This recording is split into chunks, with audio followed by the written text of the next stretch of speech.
Prahara di istana. Tentu saja yang saya maksud adalah prahara di istana Raja Daud. Gara-gara dosa. Gara-gara akibat dosa. Kebenaran meninggikan derajat bangsa. Tetapi dosa adalah noda bangsa. Demikian bunyi firman Tuhan. Amsal 14 ayat 34. Saudaraku yang saya kasih di dalam Tuhan, kita belajar tentang politik, secara khusus politik Raja Daud. Kita coba refleksi politik Indonesia yang terjadi baru-baru ini. Selesai dideklarasikan sebagai calon wakil presiden, Presiden Ganjar, calonnya presiden itu adalah Ganjar, bakal calonnya yaitu Pak Mahfud, tanggal 18 Oktober tahun 2023. Pak Mahfud ditanya, "Prof, adakah deal-deal politik? Adakah minta uang?" Pak Mahfud bilang, untuk uang tidak ada, tetapi deal politiknya ada, yaitu Pancasila, Undang-Undang Dasar 1945, tegakkan hukum, berantas korupsi, untuk Indonesia emas lewat jembatan emas itu. Saya tidak minta, mereka yang akan siapkan segala yang diperlukan. Pak Mahfud tidak minta, tapi dia menunggu waktu 5 tahun. Dan dia welcome. Kemudian pada tahun 2019 yang lalu, dia memang hampir saja dideklarasikan dan hampir saja menjadi wakil presiden Pak Jokowi pada waktu itu. Tetapi hanya hitung menit-menit terakhir, last minute, akhirnya Pak Mahfud tidak jadi. Dia simpan baik-baik baju yang sudah dibuat dan dia pakai hari ini, tanggal 19 Oktober, untuk dia bersama-sama dengan calon atau bakal calon presiden mendaftar di KPU hari ini. Dia menunggu selama 5 tahun. Saudaraku yang saya kasihi, kita di Indonesia mungkin, pasti, bukan lagi mungkin, memiliki pilihan yang berbeda. Pasti memiliki partai politik yang berbeda. Tetapi kita satu, bangsa Indonesia. Kita satu, Pancasila, Bhinneka Tunggal Ika, merah putih, Negara Kesatuan Republik Indonesia. Politik Raja Daud menunggu waktu. Merangkul, bukan memukul. Bersahabat, bukan membabat. Menjadikan Tuhan bos. Dia suka bertanya kepada Tuhan apa yang harus dibuat, apa yang Tuhan kehendaki. Dan pada saat dia salah, ditegur oleh Nabi Nathan, dia mengakui salahnya. Dia menyesal akan kesalahannya. Dia bertobat. Saat dia memerintah dengan manajemen yang tepat, menempatkan orang sesuai di bidangnya masing-masing.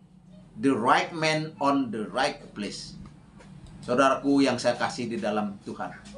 Namun demikian, pada khotbah saya yang lalu, Raja Daud ini tersandung. Ada 3 T. Tahta, harta, wanita. Ada 3 T.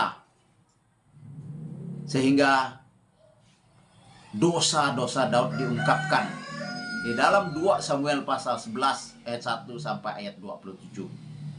Daud berzina, Daud membunuh, Daud merampas.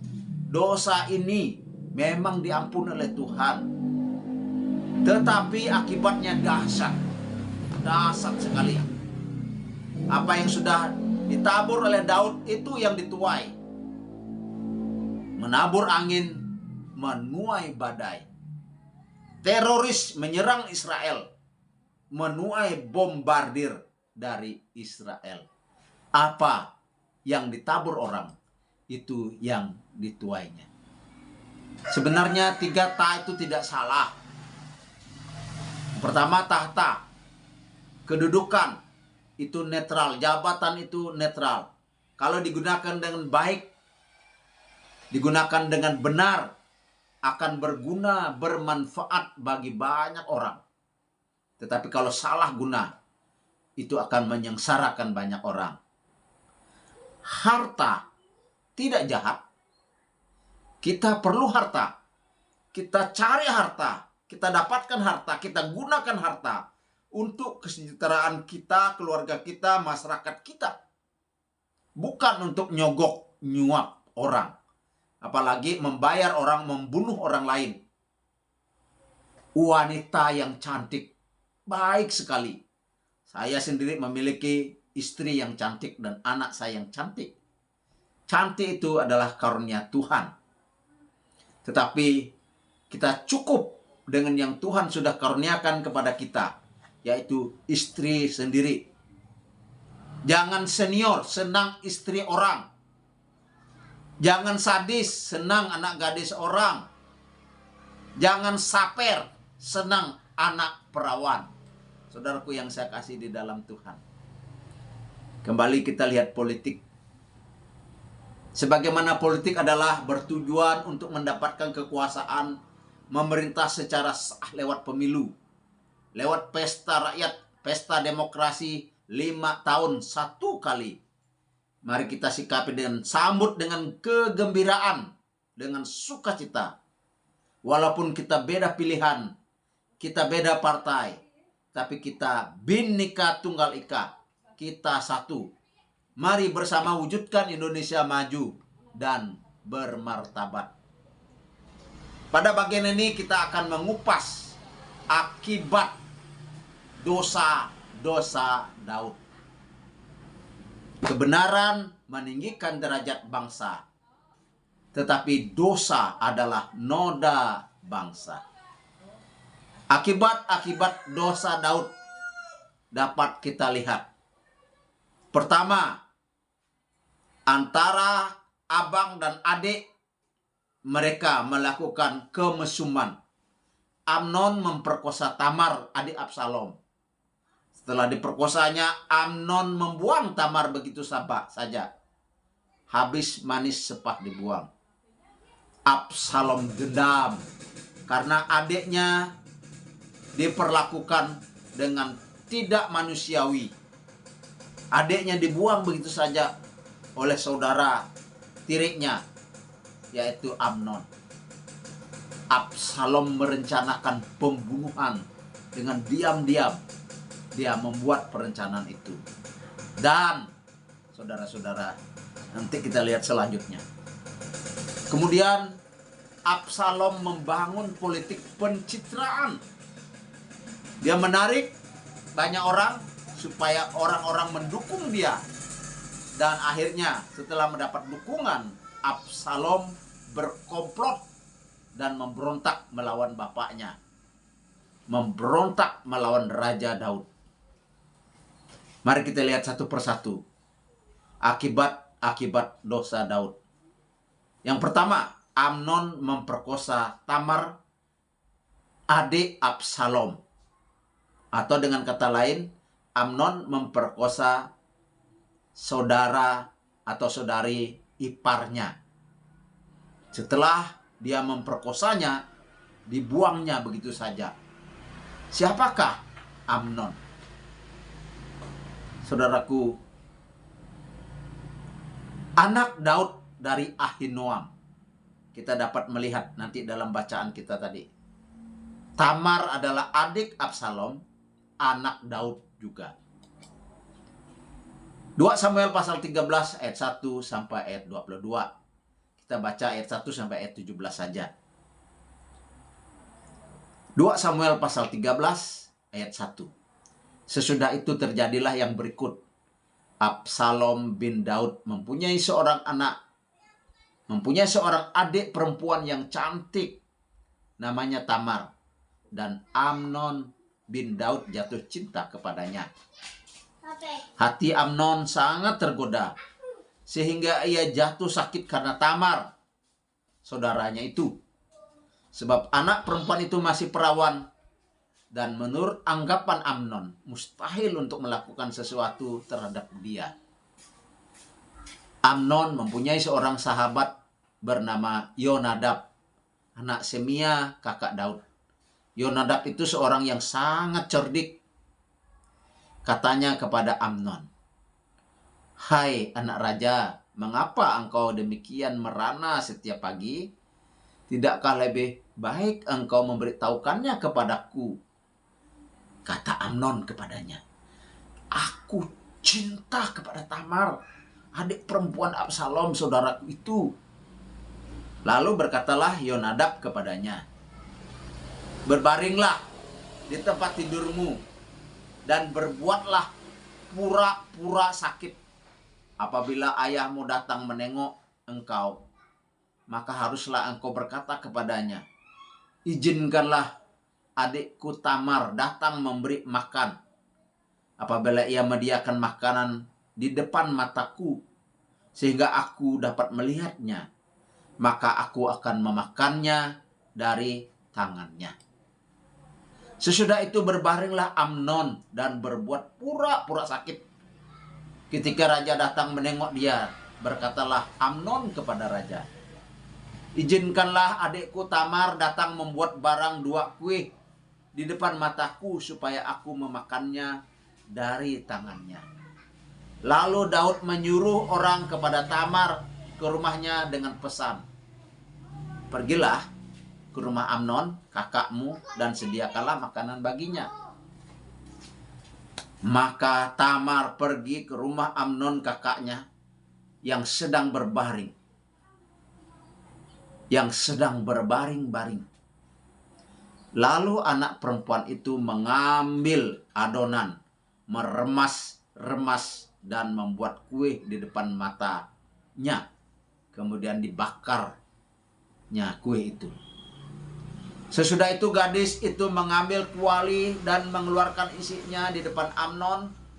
Tetapi ia tidak mau makan. Berkatalah Amnon, "Suruhlah setiap orang keluar meninggalkan aku." Lalu keluarlah setiap orang meninggalkan dia. Lalu berkatalah Amnon kepada Tamar, "Bawalah makanan itu ke dalam kamarku, supaya aku memakannya dari tanganmu." Tamar mengambil kue yang disediakannya itu, lalu membawanya kepada Amnon, kakaknya, ke dalam kamar. Ketika gadis itu menghidangkannya kepadanya, supaya ia makan, dipegangnyalah gadis itu dan berkata kepadanya, "Mari tidur dengan aku, adikku." Tetapi gadis itu berkata kepadanya, "Tidak, kakak. Tidak, jangan perkosa aku, sebab orang tidak berlaku seperti itu di Israel. Jangan berbuat noda seperti itu. Dan aku kemanakah ku bawa kecemaranku? Dan engkau akan dianggap sebagai orang yang bebal di Israel. Oleh sebab itu berbicaralah dengan raja, sebab ia tidak akan menolak memberikan aku kepadamu." Tetapi Amnon tidak mau mendengarkan perkataannya, dan sebab ia lebih kuat daripadanya, diperkosanyalah dia, lalu tidur dengan dia. Kemudian timbullah kebencian yang sangat besar pada Amnon terhadap gadis itu. Bahkan lebih besar benci yang dirasakannya kepada gadis itu daripada cinta yang dirasakannya sebelumnya. Lalu Amnon berkata kepadanya, "Bangunlah, nyahlah." Lalu berkatalah gadis itu kepadanya, "Tidak, kakak, tidak. Sebab menyuruh aku pergi adalah lebih jahat daripada apa yang kau telah lakukan kepadaku tadi." Tetapi Amnon tidak mau mendengarkan dia. Dipanggilnya orang muda yang melayani dia, katanya, "Suruhlah perempuan ini pergi daripadaku, dan kuncilah pintu di belakangnya." Saudaraku yang saya kasih di dalam Tuhan Yesus, kebenaran meninggikan derajat bangsa, tetapi dosa adalah noda bangsa. Akibat dosa Daud, Amnon memperkosa Tamar, adik Absalom. Amnon membuang Tamar, habis manis sepah dibuang.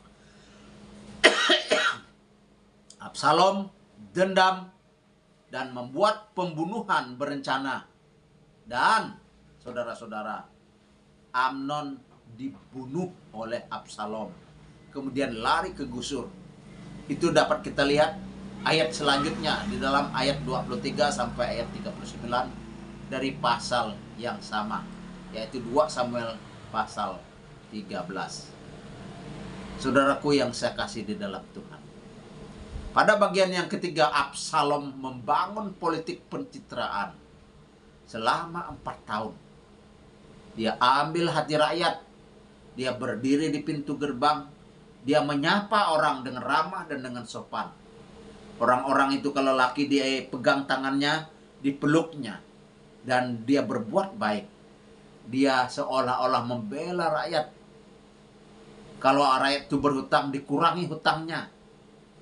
Kalau rakyat itu dihukum dengan hukuman sekian tahun, dikurangi hukumannya. Itu adalah politik pencitraan. Apakah itu berhasil? Berhasil, saudaraku. Kemudian yang keempat, setelah berhasil, Absalom berkomplot dengan orang-orang yang sudah merasa diterima oleh Absalom.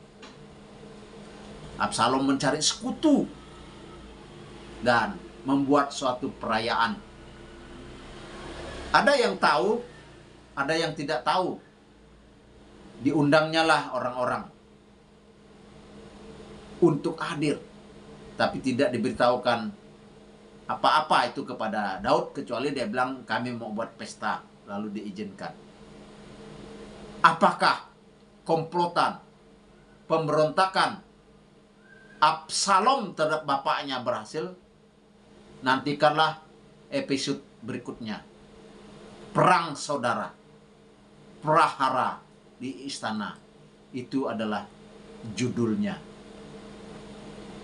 Refleksi untuk kita. Pemufakatan kita, mungkin kita bisa sebut fraksi. Kalau yang lebih besar daripada fraksi, mungkin semacam partai politik.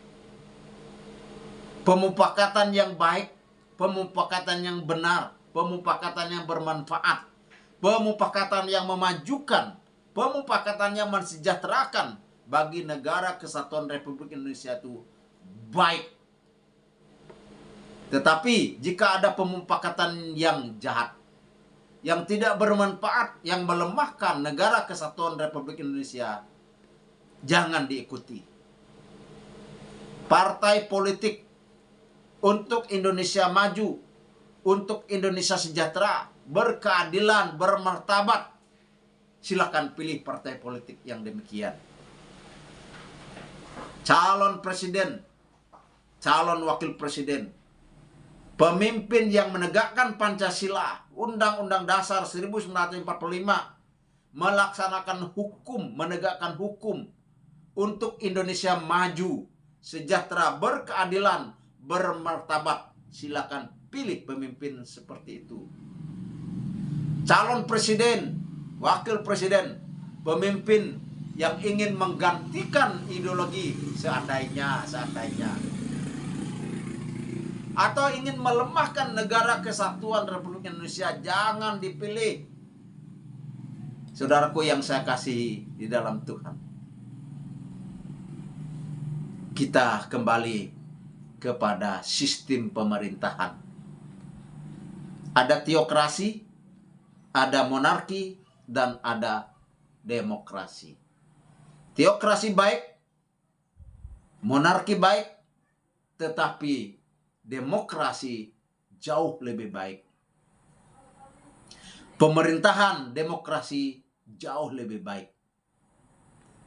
Kalau tidak baik bukan pemerintahan demokrasinya, orangnya. Karena orang itu kan bermacam-macam karakternya. Roma pasal 13 ayat 1 sampai ayat 7. Pemerintah adalah ketetapan Allah.